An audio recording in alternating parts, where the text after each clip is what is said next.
দেখুন কি আজব মেশিনের মতো পানি বের করছে মুখ দিয়ে। এক জগ পানি খাবে, তারপর আবার সেই পানি মেশিনের মতো বের করে দিব। সার্কাসের সব থেকে আজব খেলা এটি। শুধুমাত্র অধ্যবসায় করেই কিন্তু এই খেলাটি অর্জন করা সম্ভব, কারণ সাধারণ কোনো মানুষ এরকম খেলা কখনোই দেখাতে পারবে না। এই লোকটি কিন্তু সারাদিনে কিছুই খায় না এই খেলাটি দেখানোর জন্য, কারণ যদি কিছু খায় সেগুলো কিন্তু বের হয়ে যাবে। এই যে দেখুন এক জগ পানি মুহূর্তের ভেতরে সে কিন্তু খেয়ে ফেললো।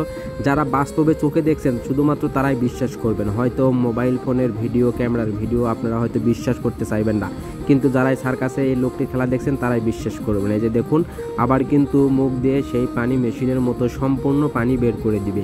এরপরে সে এক বালতি পানি খাবে এবং সেই পানিও মেশিনের মতোই এইভাবে মুখ দিয়ে বের করে দেখাবে।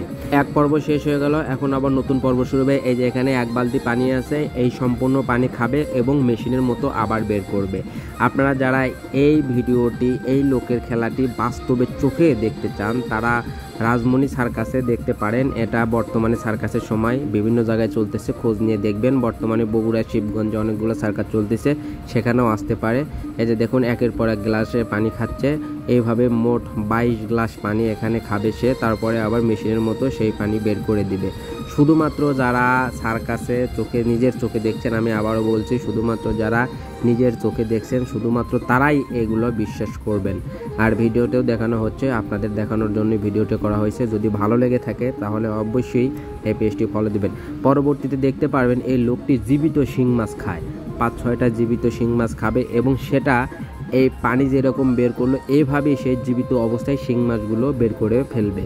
এখানে কোনো জাদু অথবা কোনো কিছু করা হয়নি, এটা শুধুমাত্র অধ্যবসায় এবং চেষ্টার কারণেই এরকম হয়েছে। তো পরবর্তীতে জীবিত শিং মাছ খাওয়ার ভিডিও দেখার জন্য আমার এই পেজটির সাথে অবশ্যই থাকবেন।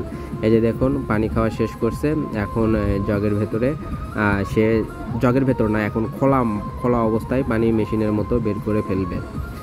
যে শুরু হয়ে গেল পানি বের করা, হয়তো চেষ্টা করতেছে যে পানি কিভাবে নিয়ে আসা যায়, কারণ এটা তো হুটহাট করে পানি চলে আসবে না। এই যে পানি চলে আসছে মেশিনের মতো, দেখুন বৃষ্টির মতো পানি, কিন্তু সে যতটুকু খাইছে ততটুকুই বের করে দিবে। এখন দেখবেন এই লোকটির মতো জোকাররা কীভাবে পানি বের করার চেষ্টা করে। একটু হাসাহাসি করে নেবেন, কারণ তাদের পর্ব এখন শুরু হলো।